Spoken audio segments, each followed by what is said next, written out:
We've been telling you a lot about the gridlock forming between the White House and the new Republican leadership coming into Capitol Hill. So is there any way to get the Beltway back on track before the new Congress convenes in January? Joining us now for a fair and balanced debate, former Rural Outreach Director for John McCain's presidential campaign, Ford O'Connell, and the president of NDN, that's a left-leaning think tank, Simon Rosenberg. He's also a former Bill Clinton campaign advisor. You want my water? You get a little choked up there, kid? I am. It's just one of those things. We'll try and get through this. Ford, you say that the president needs John, take a little sip. Thank you. You say the president needs to display that he is trustworthy?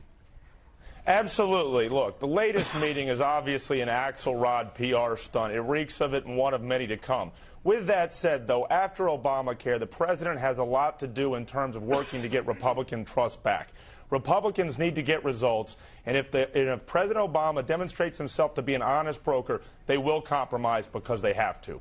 All right. Simon, your take. I mean, the Republicans obviously won a lot of seats on Capitol Hill in part because they opposed much of what this president spent the last 2 years putting in place.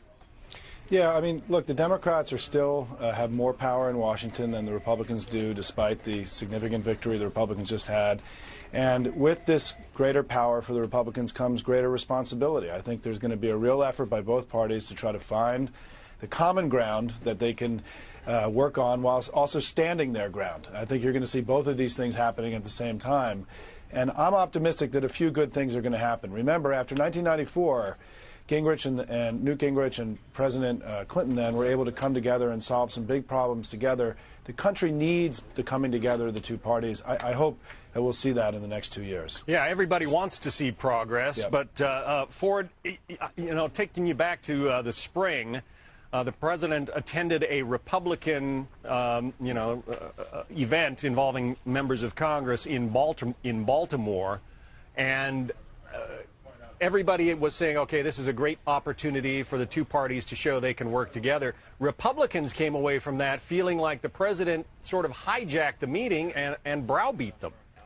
Absolutely, and that's really the big thing, and that was on a national stage. People expected everybody to come together, and essentially President Obama burned them, and it's going to take a long time for them to get over that, but they don't have a long time. They're on the clock. They have to get results, and they're going to have to work with the White House to achieve it, especially on tax cuts. Simon, can you point to one area where you think both parties could and should work together right now to get something done that people like? Sure. I think there are three areas that are going to be very important: an economic policy and fiscal policy. We've got to reduce the deficit while get the economy growing again. We've got to continue to work together to manage the wars in Afghanistan and Iraq. And hopefully John Kyle is going to reverse the position that he laid out this morning, and we can get the START treaty signed before the end of the year. I mean, we had broad bipartisan support for this, and I think this is a great example of where the Republicans are going to have to be careful between playing ideological games and doing the people's business. And I think in this case, John Kyle's made a mistake. We should get the START treaty signed and get it done before the lame duck ends. Simon Rosenberg. Let me add on to that, Simon, real quick. Well, John Kyle is one of our best senators, to be honest with you, and he is not going to go along with anything that's poorly thought out. Give Senator Kyle a chance, and he'll prove to be one of our best power brokers. All right. I hope so. I hope so. I hope so, Ford. Simon Rosenberg and Ford O'Connell, thanks to you, and thanks to Jenna for keeping me from choking. I don't know what I'm going to do with both you and Harris. Both of you got that raspy voice thing going on.